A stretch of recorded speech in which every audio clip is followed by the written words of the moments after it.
हर हर महादेव। श्री शिव महापुराणे प्रथम्या विदेश्वर संहिताय चतुर्थ अध्याय। श्रवण, कीर्तन और मनन, इन तीन साधनों की श्रेष्ठता का प्रतिपादन। मुनिगण बोले, हे ब्राह्मण, मनन कैसे होता है, श्रवण का स्वरूप कैसा है और उनका कीर्तन कैसे है किया जाता है, अर्थात रूप में आप वर्णन करें। ब्रह्मा जी बोले, हे मुनियों, भगवान शंकर की पूजा, उनके नामों का जप तथा उनके गुण, रूप, विलास और नामों का युक्ति परायण चित्त के द्वारा जो निरंतर परिशोधन या चिंतन होता है, उसी को मनन कहा जाता है। वह महेश्वर की कृपा दृष्टि से उपलब्ध होता है। वह समस्त श्रेष्ठ साधनों का में प्रमुखतम है। शंभु के प्रताप, गुण, रूप, विलास और नाम को प्रकट करने वाले संगीत, वेद वाक्य या भाषा के द्वारा अनुराग पूर्वक उसकी स्तुति ही माध्यम साध्य है, मध्यम साधन है, जिसको कीर्तन शब्द से कहा जाता है। हे ज्ञानियों, स्त्री क्रीड़ा में जैसे मन की आसक्ति होती है, वैसे ही किसी कारण में से किसी स्थान में शिव विषय के वाणियों में शिव श्रवण इंद्रियों की दृढ़ता आसक्ति ही जगत में श्रवण नाम के नाम से प्रसिद्ध है। सर्वप्रथम सज्जनों की संगति से श्रवण सिद्ध होता है, बाद में शिव जी का कीर्तन दृढ़ होता है और अंत में सभी साधनों से श्रेष्ठ शंकर विषय मनन उत्पन्न होता है। किंतु यह सब उनकी कृपा दृष्टि से ही संभव होता है। मुनीश्वर, इस साधन का महात्म्य बताने के प्रसंग में मैं आप लोगों के लिए एक प्राचीन वृत्तांत का वर्णन करूंगा, उसे ध्यान देकर आप लोग सुने। पूर्व काल में पराशर मुनि के पुत्र मेरे गुरु व्यास जी सरस्वती नदी के सुंदर तट पर तपस्या कर रहे थे।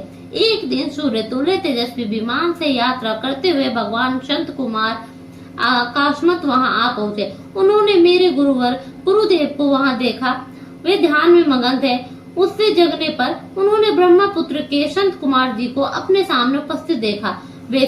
वे बड़े वेग से उठे और उनके चरणों में प्रणाम करके मुनि उन्हें अर्घ्य प्रदान करके देवताओं बैठने योग्य आसन भी अर्पित किया। तब प्रसन्न हुए भगवान संत कुमार विनीत भाव से खड़े हुए व्यास जी से गंभीर वाणी में कहने लगे। संत कुमार बोले, हे मुनि, आप सत्य सनातन भगवान शंकर का हृदय से ध्यान कीजिए, तब वे शिव प्रत्यक्ष होकर आपकी सहायता करेंगे। आप यहाँ तब किस लिए कर रहे हैं? इस प्रकार संत कुमार के कहने पर मुनि व्यास ने अपना आवास्य कहा, मैंने आपकी कृपा से वेद सम्मत धर्म, अर्थ, काम और मोक्ष की कथा को मानव समाज में अनेक प्रकार से प्रदर्शित किया है। इस प्रकार सर्वथा गुरु स्वरूप होने पर भी मुझे मुक्ति के साधन ज्ञान का उदय नहीं हुआ। यह आश्चर्य ही नहीं है। मुक्ति का साधन न जानने के कारण उसके लिए मैं तपस्या कर रहा हूँ। हे विपिंद्रो, इस प्रकार जब व्यास मुनि भगवान संत कुमार क्या कर प्रदर्शित किया, इस प्रकार सर्वथा गुरु स्वरूप होने पर भी मुझ में मुक्ति के साधन का ज्ञान का उदय नहीं हुआ, यह आश्चर्य है। मुक्ति का साधन न जानने के कारण उसके लिए मैं तपस्या कर रहा हूँ। हे विपिंद्रो, इस प्रकार जब व्यास मुनि ने भगवान संत कुमार से प्रार्थना की, तब वे समर्थ संत कुमार जी मुक्ति का निश्चित कारण बताने लगे। भगवान शिव शंकर का श्रवण, कीर्तन, मनन, ये तीनों महत्तर साधन कहे गए हैं। ये तीनों ही वेद सम्मत है। पूर्व काल में मैं दूसरे साधनों के संभ्रम में पड़कर घूमता घमाता मंदराचल पर जा पहुंचा और वहां तपस्या करने लगा। अनंतर महेश्वर शिव की आज्ञा से भगवान नंदिकेश्वर वहां आए। उनकी मुझ पर बड़ी दया थी। वे सबके साक्षी तथा शिव गणों के स्वामी भगवान नंदिकेश्वर मुझे स्नेह पूर्वक मुक्ति का उत्तम साधन बताते हुए बोले, भगवान शंकर का श्रवण, कीर्तन और मनन, ये तीनों साधन वेद सम्मत है और मुक्ति के साक्षात कारण है। यह बात स्वयं भगवान शिव ने मुझे कही है।